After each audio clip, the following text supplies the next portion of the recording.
नमस्कार फ्रेंड्स, आज मैं इस वीडियो में 1 अक्टूबर 2024 के बाद एलआईसी के प्लान्स में पॉलिसी होल्डर के बेनिफिट्स, पॉलिसी होल्डर के सेटिस्फैक्शन को प्राथमिकता देते हुए आईआरडीए के मास्टर सर्कुलर के गाइडलाइंस के हिसाब से पॉलिसी होल्डर के लिए जो फेवरेबल चेंजेस, जिन अतिरिक्त सुविधाओं को नई पॉलिसी में इंक्लूड किया गया है, उन बेनिफिट्स, उन फीचर्स की चर्चा करने आपके सामने उपस्थित हुआ हूं। सबसे पहले हम सरेंडर वैल्यू की बात करेंगे मित्रों। तो हमारे पॉलिसी धारक पॉलिसी लेने के 1 वर्ष के बाद सरेंडर वैल्यू प्राप्त कर सकते हैं। यदि वो लोन लेना चाहते हैं तो फर्स्ट पॉलिसी ईयर कंप्लीट होने के बाद वो लोन ले सकते हैं, और फर्स्ट पॉलिसी ईयर कंप्लीशन के बाद एक पॉलिसी पेड अप वैल्यू भी एक्वायर कर लेगी मित्रों। शर्त यह है कि 1 साल का पूरा प्रीमियम जमा होना चाहिए। तो मित्रों, अक्टूबर 2024 की बाद वाली सारी पॉलिसी में सरेंडर, लोन और पेड अप वैल्यू एक्वायर करने के लिए सिर्फ फर्स्ट पॉलिसी ईयर कंप्लीट होना चाहिए। वहीं यदि सिंगल प्रीमियम है तो सिंगल प्रीमियम जमा होने के इमीडिएटली बाद कभी भी लोन लिया जा सकता है, कभी भी सरेंडर किया जा सकता है मित्रों। यहां तक यदि पॉलिसी का प्रीमियम पेइंग टर्म 5 वर्ष से कम है तो ऐसी पॉलिसी में भी एक प्रीमियम जमा होने पर भी लोन और सरेंडर किया जा सकता है मित्रों। उसके लिए फर्स्ट पॉलिसी ईयर कंप्लीट होने की जरूरत नहीं है। और यूलिप प्लान में हमें मालूम है मित्रों 5 इयर्स का लॉकिंग पीरियड होता है। 5 साल के बाद ही सरेंडर वैल्यू के रूप में जो एनईवी है, जो फंड वैल्यू है, उसे प्राप्त किया जाता है। लेकिन मित्रों यहां पर ये जो इमीडिएट एन्युटी प्लान है, ये इमीडिएट एन्युटी प्लान इस सरेंडर और लोन के दायरे से बाहर है। ये सरेंडर और लोन का जो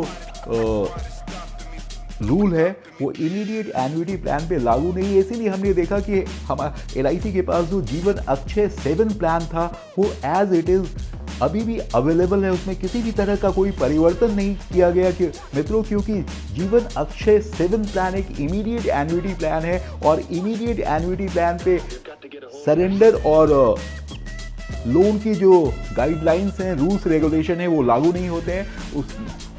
इसके साथ इमीडिएट एन्युटी के साथ हमने देखा मित्रों जितनी भी टर्म इंश्योरेंस प्लान है, प्योर रिस्क प्लान है, जिसमें कोई कैश वैल्यू नहीं है, कोई सेविंग एलिमेंट नहीं है, कोई बचत तत्व नहीं है, ऐसी प्लान्स भी एज इट इज अवेलेबल है। उसमें कोई परिवर्तन नहीं किया गया, विदाउट एनी चेंज वो सारे टर्म इंश्योरेंस के सारे प्लान्स कंटिन्यू रहे मित्रों, क्योंकि ये सारे प्लान्स इमीडिएट एन्युटी वाले प्लान्स और प्योर रिस्क टर्म इंश्योरेंस वाले प्लान ये सरेंडर और लोन के दायरे से बाहर है।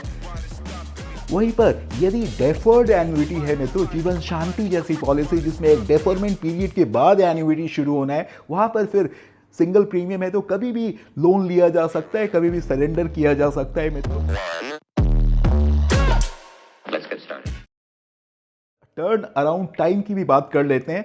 तो ये जो सरेंडर, यदि कोई पॉलिसी होल्डर सरेंडर के लिए अप्लाई करता है मित्रों तो 7 दिनों के अंदर उनका समर्पण मूल्य, सरेंडर वैल्यू उनके अकाउंट में क्रेडिट होना चाहिए।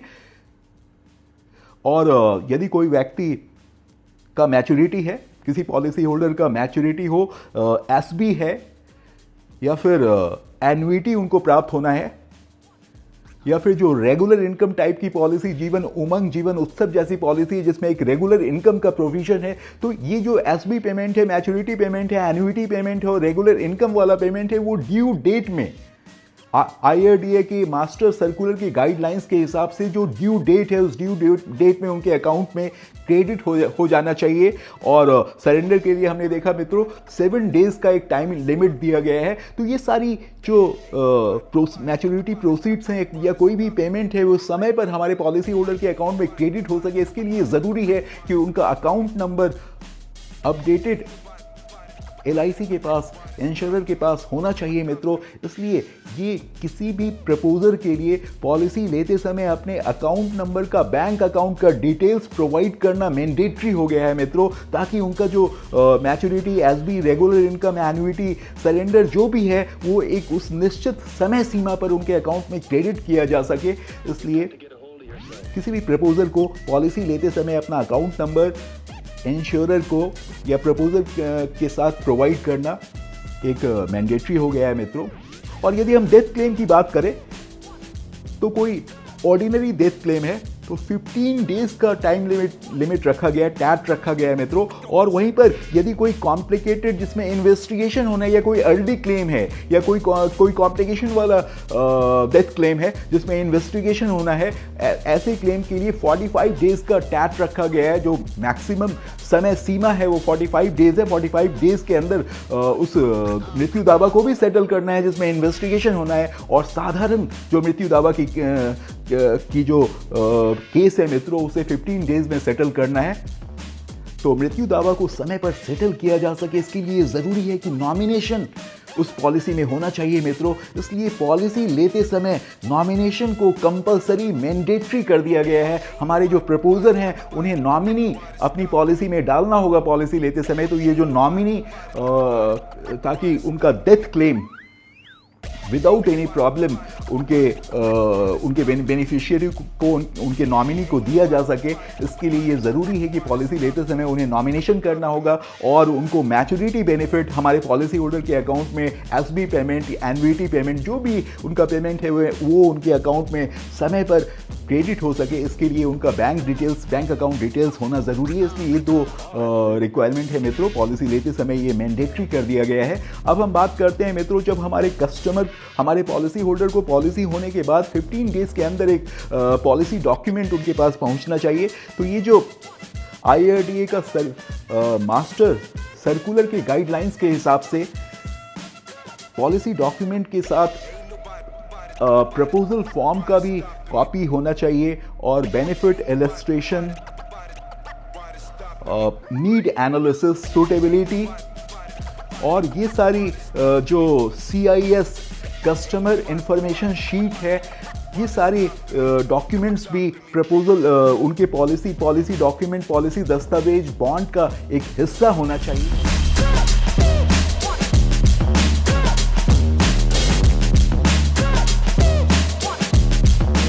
मुझे ऐसा लगता है कि फिजिकल फॉर्म में पॉलिसी करने में हमें पेपर वर्क थोड़ा और बढ़ने वाला है मित्रों, क्योंकि हम जानते हैं नीड एनालिसिस का फॉर्म हम कंप्लीट करते हैं, सूटेबिलिटी फॉर्म कंप्लीट करते हैं, लेकिन पॉलिसी डॉक्यूमेंट के साथ ये सारे प्रपोजल फॉर्म का एक कॉपी, ये इन सारी चीज़ों के कारण फिजिकल फॉर्म में जो हम पॉलिसी करेंगे उसमें हमारा पेपर वर्क थोड़ा सा कॉम्प्लिकेटेड, कॉम्प्लेक्स और थोड़ा ज़्यादा हो सकता है। ऐसे ये डिजिटल प्लेटफॉर्म जो आनंदा का प्लेटफॉर्म है मित्रों, वो मुझे लगता है कि आनंदा के द्वारा जब हम पॉलिसी करते हैं तो ये सारे डॉक्यूमेंट्स हमारे कस्टमर को इलेक्ट्रॉनिक फॉर्म में उसी समय अवेलेबल हो जाते हैं और वो उनको स्टडी करके अपनी पॉलिसी पर डिसीजन ले सकते हैं। तो मित्रों, हमें पॉलिसी करने के लिए जो आनंदा का जो प्लेटफॉर्म दिया गया है, मुझे लगता है कि इन सारी चीज़ों को देखते हुए वो आनंदा के द्वारा पॉलिसी करना हमारे लिए ज़्यादा सुविधाजनक रहेगा और कस्टमर के लिए भी बहुत आसान रहेगा चीज़ों को हैंडल करना। और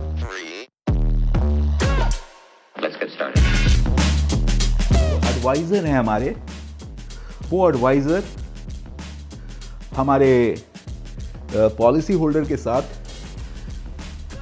ज़्यादा उनके रेनुअल प्रीमियम के कलेक्शन पर भी ज़्यादा ध्यान दे पाएँ और उनकी जो पॉलिसी है उसको कंटिन्यू करने पर भी उनका फोकस ज़्यादा हो, पॉलिसी की परसिस्टेंसी बढ़े। इसके लिए जो कमीशन का ढांचा है उसको थोड़ा सा रीस्ट्रक्चर किया गया है मित्रों। या फिर जो बड़ी पॉलिसी कोई भी फैमिली में जो ब्रेड विनर हैं उनका अगर डेथ हो और उस परिवार को 1 लाख 2 लाख रुपए जो एक नेग्लिजिबल अमाउंट है, जो सफिशिएंट नहीं है उस फैमिली को फाइनेंशियली सपोर्ट करने के लिए, उस फैमिली को सस्टेन करने के लिए, और तो इस तरह का जो अंडर इंश्योरेंस का जो सिचुएशन पैदा होता है मित्रों, तो एक एडिक्वेट इंश्योरेंस हमारे पॉलिसी होल्डर्स को, प्रपोजर्स को प्राप्त हो सके, इसको एनकरेज करने के लिए कमीशन के स्ट्रक्चर में थोड़ा सा परिवर्तन लाया गया है, जहां पर फर्स्ट ईयर का जो कमीशन है, कमीशन में 5% की कम आपको देखने को मिल सकता है, और 5% कमीशन कम होने से 2% बोनस रेट कम हो जाता है, और ये 7% की जो भरपाई है वो आगे के वर्षों में 5-6 वर्ष के अंदर किया गया है मित्रों, क्योंकि आगे का जो रेनुअल कमीशन है from second year to 5th year 7.5% है। तो और फिर छठे साल यदि पॉलिसी का सम एश्योर्ड 5 लाख रुपए से अधिक का है तो छठे वर्ष और 6 वर्ष का प्रीमियम जमा होता है, तो छठे वर्ष 2% एक्स्ट्रा कमीशन एक सिंगल रूप से उस एडवाइजर को दिया जाता है। तो इस तरह पहले जितना कमीशन प्राप्त होता था,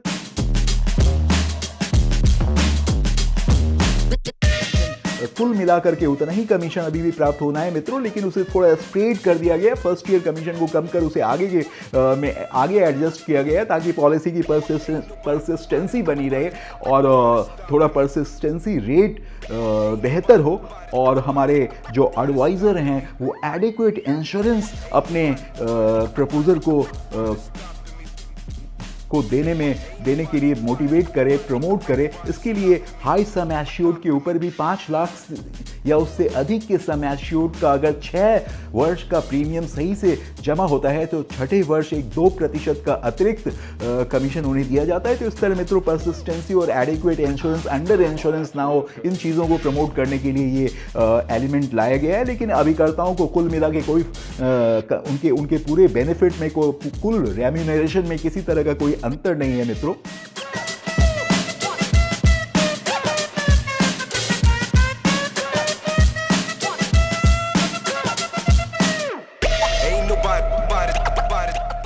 और अब यहाँ पर हम बात करते हैं मित्रों राइडर्स की। तो एक बहुत ज़रूरी परिवर्तन लाया गया है कि अगर आप कोई एक्सीडेंटल डेथ बेनिफिट राइडर लेते हैं तो पहले जो हमारा मूल पॉलिसी का जो बीमा धन था, उस मूल पॉलिसी के बीमा धन के बराबर हम एक्सीडेंट डेथ बेनिफिट राइडर ले सकते थे। लेकिन अभी IRDA के मास्टर सर्कुलर के गाइडलाइंस के हिसाब से जो हमारा मूल पॉलिसी का बीमा धन है उसका 3 गुना तक यदि हम चाहें तो accidental death benefit rider ADB हम ले सकते हैं। ये ऑप्शनल है, अतिरिक्त प्रीमियम देकर ये बेनिफिट मैक्सिमम हम मूल पॉलिसी का जो बीमा धन है, बेस पॉलिसी के बीमा धन के 3 गुना तक ले सकते हैं।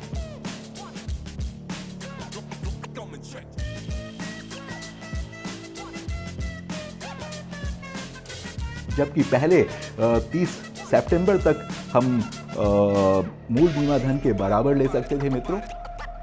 तो और जो क्रिटिकल इलनेस राइडर है वो फिलहाल अवेलेबल नहीं है मित्रों, इसे आगे फिर से रीलॉन्च किया जाएगा। लेकिन अभी की तिथि में किसी भी पॉलिसी में क्रिटिकल इलनेस राइडर LIC की जो न्यू क्रिटिकल इलनेस राइडर थी वो अवेलेबल नहीं है। कोई भी हेल्थ प्लान,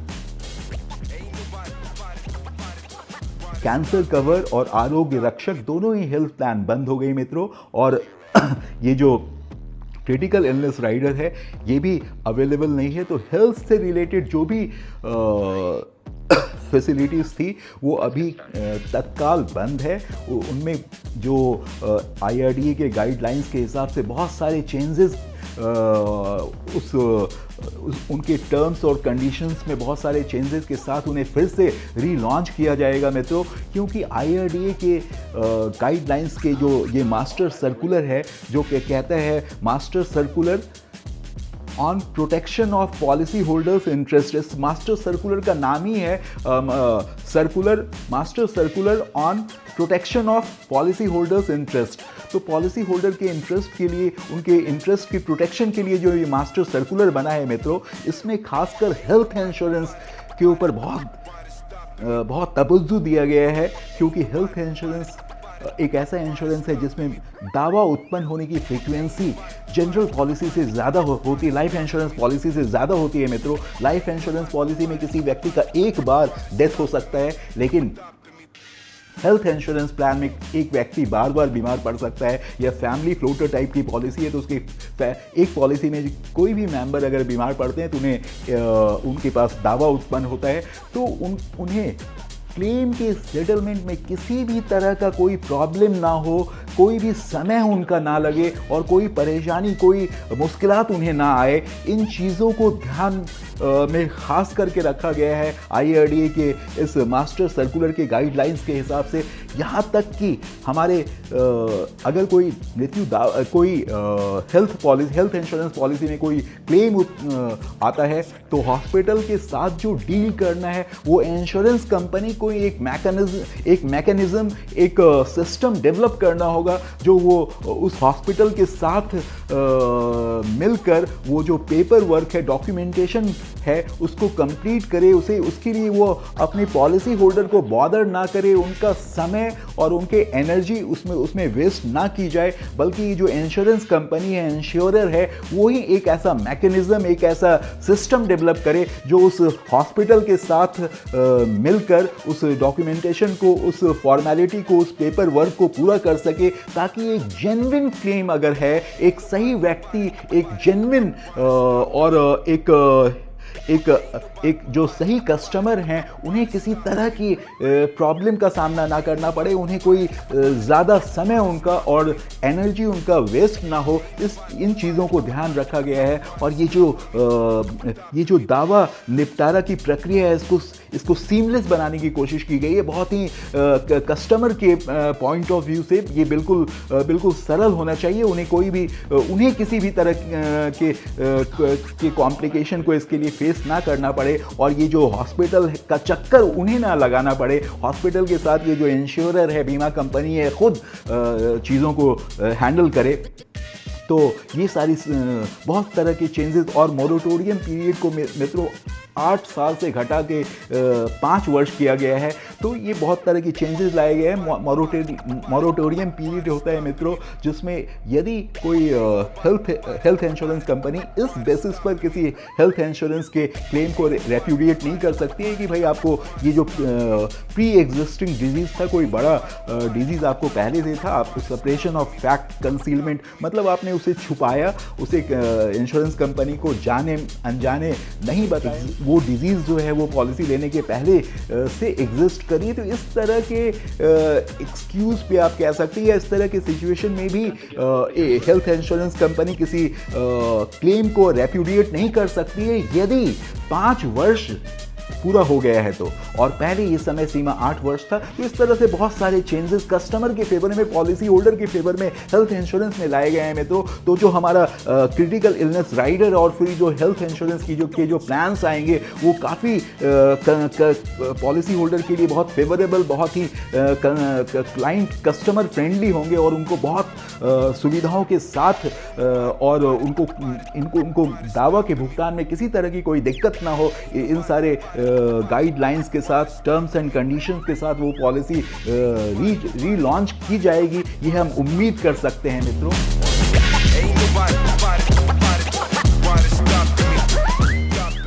IRDA के master circular on protection of policy holders interest में इतने सारे गाइडलाइंस और बदलाव के बाद भी LIC ने अपने मोस्ट पॉपुलर प्लान्स को थोड़े मॉडिफिकेशंस के साथ इमीडिएटली लॉन्च कर दिया है मित्रों। जैसे जीवन लाभ टेबल नंबर 936 हुआ करता था, अभी 736 टेबल नंबर के रूप में थोड़े प्रीमियम में रिवीजन, और जो IRDA की न्यू गाइडलाइंस है सरेंडर और loan in rules, terms and conditions में रिवीजन के साथ इमीडिएटली हमारे सामने ऑलरेडी लॉन्च हो चुका है मित्रों। Jeevan Anand policy 715 plan number के रूप में हमारे पास उपलब्ध है, और न्यू एंडोमेंट प्लान जो पहले 914 टेबल हुआ करता था अब 714 नंबर टेबल है मित्रों। और जिन पॉलिसी में मिनिमम सम एश्योर्ड पहले 1 लाख रुपए हुआ करता था, उस मिनिमम सम एश्योर्ड के बार को थोड़ा रेज किया गया है मित्रों, और उस मिनिमम सम एश्योर्ड को 2 लाख रुपए बहुत सारी पॉलिसी में कर दिया गया है।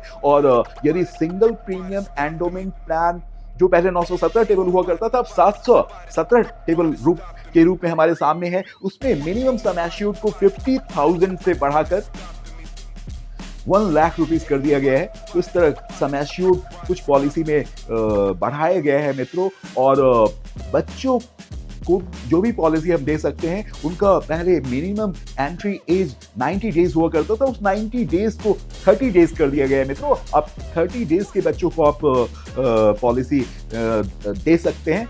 तो इस तरह से जो मुख्य चेंजेस लाए गए हैं हम लोग आगे भी देखेंगे, और जीवन उत्सव, जीवन उमंग जैसी पॉलिसी को भी रखा गया है। और बच्चों के लिए जो अमृत बाल प्लान है वो भी हमारे सामने उपलब्ध है मित्रों। सिर्फ टेबल नंबर चेंज किया गया है। जीवन उत्सव 771 जो पहले 871 टेबल हुआ करता था वो 771 प्लान नंबर के रूप में हमारे सामने रहेगा। और जीवन उमंग जो 945 टेबल था वो 745 टेबल के रूप में हमारे सामने रहेगा।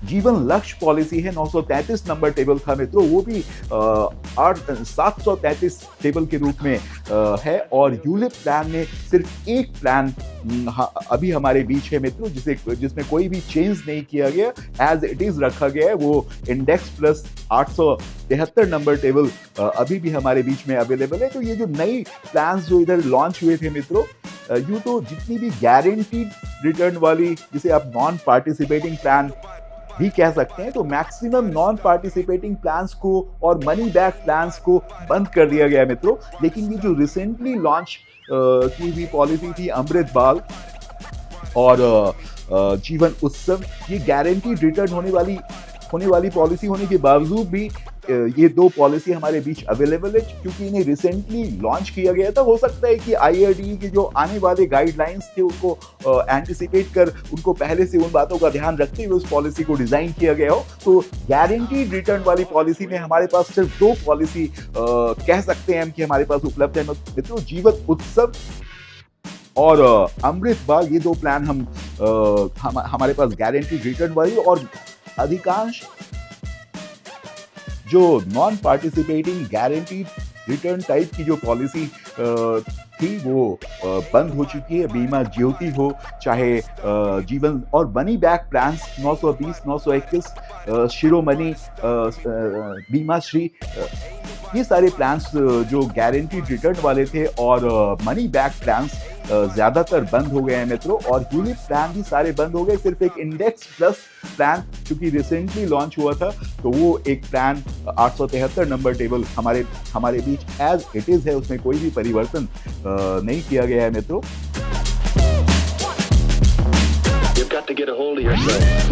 यदि हम मंथली मोड में पॉलिसी करते हैं मित्रों, तो हमें मालूम है मंथली मोड की पॉलिसी नैच के द्वारा होती है। तो हमें अपने कस्टमर से 3 इंस्टॉलमेंट्स लेने हैं, क्योंकि मंथली मोड की पॉलिसी में इनिशियली हमें पॉलिसी शुरू करते समय 3 इंस्टॉलमेंट्स डालने होते हैं, ताकि हमारे इंश्योरर को LIC को सफिशिएंट टाइम मिले और इस मैच के प्रोसेस को सक्सेसफुली वैलिडेट किया जा सके मित्रों। तो जो मंथली मोड में हम पॉलिसी करेंगे वो नैच के द्वारा जो होगी, उसमें हमें शुरू में पॉलिसी करते समय 3 इंस्टॉलमेंट्स डालने होते हैं मित्रों। तो हमें इस बात का केयर लेना है कि इस 3 महीने के पीरियड में वो जो नैच का जो प्रोसेस है उसका सक्सेसफुल वैलिडेशन हो सके, क्योंकि यदि उस 3 महीने के पीरियड में भी नैच का सक्सेसफुली वैलिडेशन नहीं हो पाया, तो वो पॉलिसी एक क्वार्टरली प्रीमियम पेमेंट मोड की जैसी ट्रीट की जाएगी मित्रों। और आगे का प्रीमियम हमें एक ऑर्डिनरी तरीके से क्वार्टरली मोड में जमा करते रहना पड़ सकता है। तो हमें जो मंथली मोड में जो पॉलिसी हम करते हैं, इनिशियली हमें 3 इंस्टॉलमेंट शुरू में देना है। और मित्रों, यदि आप प्रीमियम कैलकुलेशन करना चाहते हैं, तो ये जो आनंदा का जो ऐप है, या आनंदा के लिंक पर क्लिक कर आप वहां से भी प्रीमियम कैलकुलेशन कर सकते हैं। वहां पर सारी पॉलिसी आ चुकी है मित्रों। और आनंदा में कैसे लॉगिन करना है, इसका एक वीडियो मैंने अपने आई बटन में डाला हुआ है। उस वीडियो के लिंक पर क्लिक कर भी आप ये इस प्रोसेस को देख सकते हैं, समझ सकते हैं। और आप LIC के वेबसाइट पर जाकर भी प्रीमियम कैलकुलेशन कर सकते हैं मित्रों। उसका लिंक भी मैं आप इस वीडियो के डिस्क्रिप्शन में आपको मिलेगा मित्रों। और तो वीडियो के अंत तक बने रहने के लिए आपका बहुत बहुत धन्यवाद। और यदि आपने इस चैनल को सब्सक्राइब नहीं किया है, तो please subscribe to this channel. इस वीडियो को लाइक करें, शेयर करें। और यदि आप चाहते हैं इस तरह का वीडियो आपको आगे भी इस तरह के वीडियो में आप इंटरेस्टेड हैं, इनका नोटिफिकेशन आपको इस तरह के वीडियो का मिलता रहे, तो बेल आइकॉन को जरूर प्रेस करें मित्रों। तो एक बार फिर बहुत बहुत धन्यवाद।